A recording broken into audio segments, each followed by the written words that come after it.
Chapter 2 of Coraline by Neil Gaiman. The next day it had stopped raining, but a thick white fog had lowered over the house. "I'm going for a walk," said Coraline. "Don't go too far," said her mother, "and dress up warmly." Coraline put on her blue coat with a hood, her red scarf, and her yellow Wellington boots. She went out. Miss Spink was walking her dogs. "Hello, Caroline," said Miss Spink. "Rotten weather." "Yes," said Coraline. "I played Portia once," said Miss Spink. "Miss Forcible talks about her Ophelia, but it was my Portia they came to see when we trod the boards." Miss Spink was bundled up in pullovers and cardigans, so she seemed more small and circular than ever. She looked like a large, fluffy egg. She wore thick glasses that made her eyes seem huge. "They used to send flowers to my dressing room." "They did," she said. "Who did?" asked Coraline. Miss Spink looked around cautiously, looking first over one shoulder and then the other, peering into the mists as though someone might be listening. "Men," she whispered, and then she tugged the dogs to heel and waddled off back toward the house. Coraline continued her walk. She was 3/4 of the way around the house when she saw Miss Forcible standing at the door to the flat she shared with Miss Spink. "Have you seen Miss Spink, Caroline?" Coraline told her that she had, and that Miss Spink was out walking the dogs. "I do hope she doesn't get lost. It'll bring on her shingles if she does, you see," said Miss Forcible. "Oh, you'd have to be an explorer to find your way around in this fog." "I am an explorer," said Coraline. "Of course you are, lovey," said Miss Forcible. "Don't get lost now." Coraline continued walking through the gardens in the gray mist. She always kept in sight of the house. After about 10 minutes of walking, she found herself back where she had started. The hair over her eyes was limp and wet, and her face felt damp. And there's Miss Spink with her dogs and Coraline. "Ahoy, Caroline!" called the crazy old man from upstairs. "Oh, hello," said Coraline. She could hardly see the old man through the mist.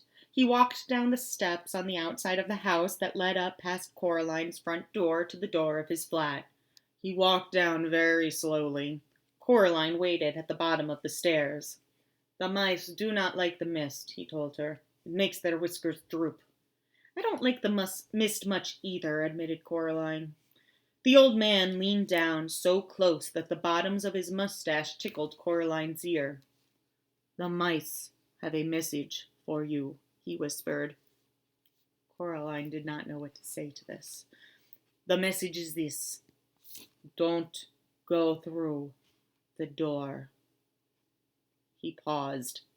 "Does that mean anything to you?" "No," said Coraline. The old man shrugged.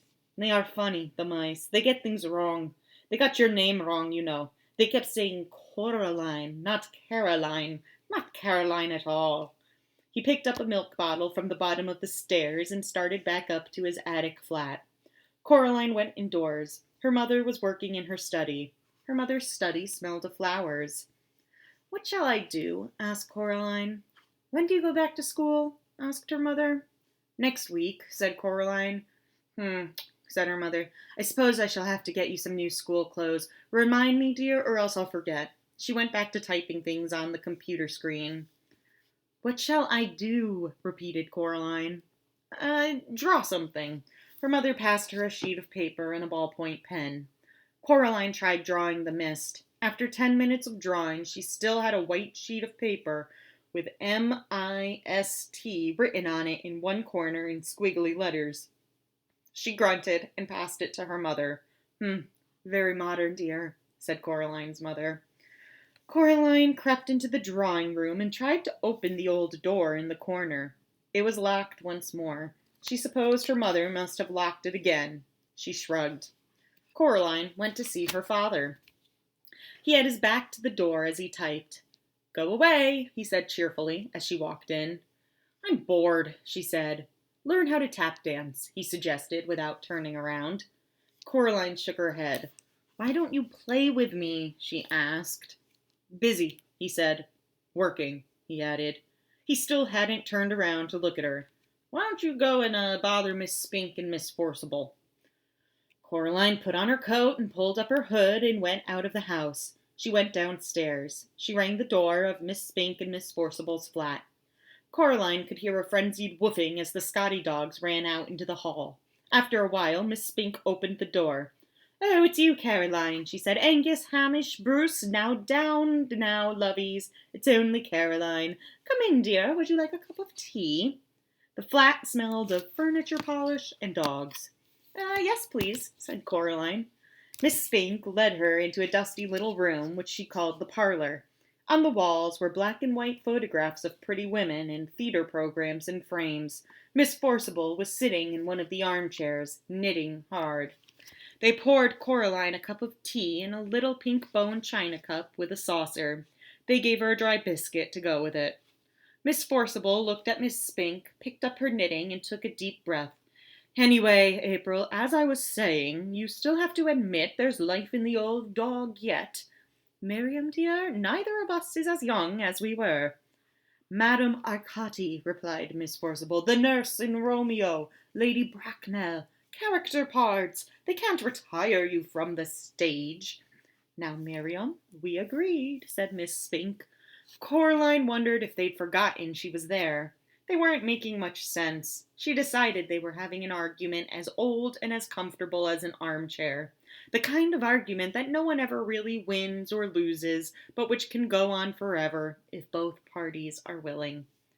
She sipped her tea. "I'll read the leaves if you want," said Miss Spink to Coraline. "Sorry?" said Coraline. "The tea leaves, dear. I'll read your future." Coraline passed Miss Spink her cup. Miss Spink peered short-sightedly at the black tea leaves in the bottom, and she pursed her lips. "You know, Caroline," she said after a while, "you are in terrible danger." Miss Forcible snorted and put down her knitting. "Oh, don't be silly, April. Stop scaring the girl. Your eyes are going. Pass me the cup, child." Coraline carried the cup over to Miss Forcible. Miss Forcible looked into it carefully, shook her head, and looked into it again. "Oh dear," she said. "You were right, April. She is in danger." "See, Miriam," said Miss Spink triumphantly. "My eyes are as good as they ever were." "What am I in danger of?" asked Coraline. Mrs. Spink and Forcible stared at her blankly. "It didn't say," said Miss Spink. "Tea leaves aren't reliable for that kind of thing, not really. They're good for general, but not for specifics." "Well, what should I do then?" asked Coraline, who was slightly alarmed by this. "Don't wear green in your dressing room," suggested Miss Spink. "Or mention the Scottish play," added Miss Forcible. Those are some theater superstitions. They're not very relevant to Coraline. Coraline wondered why so few of the adults she had met made any sense. She sometimes wondered who they thought they were talking to. "And be very, very careful," said Miss Spink. She got up from the armchair and went over to the fireplace. On the mantelpiece was a small jar, and Miss Spink took off the top of the jar and began to pull things out of it. There was a tiny china duck, a thimble, a strange little brass coin, 2 paper clips, and a stone with a hole in it. She passed Coraline the stone with a hole in it. "What's it for?" asked Coraline. The hole went all the way through the middle of the stone. She held it up to the window and looked through it. "It might help," said Miss Spink. "They're good for bad things, sometimes." Coraline put on her coat and said goodbye to Mrs. Spink and Forcible and to the dogs and went outside. The mist hung like blindness around the house. She walked slowly to the stairs up to her family's flat, and then stopped and looked around. In the mist, it was a ghost world. "In danger?" thought Coraline to herself.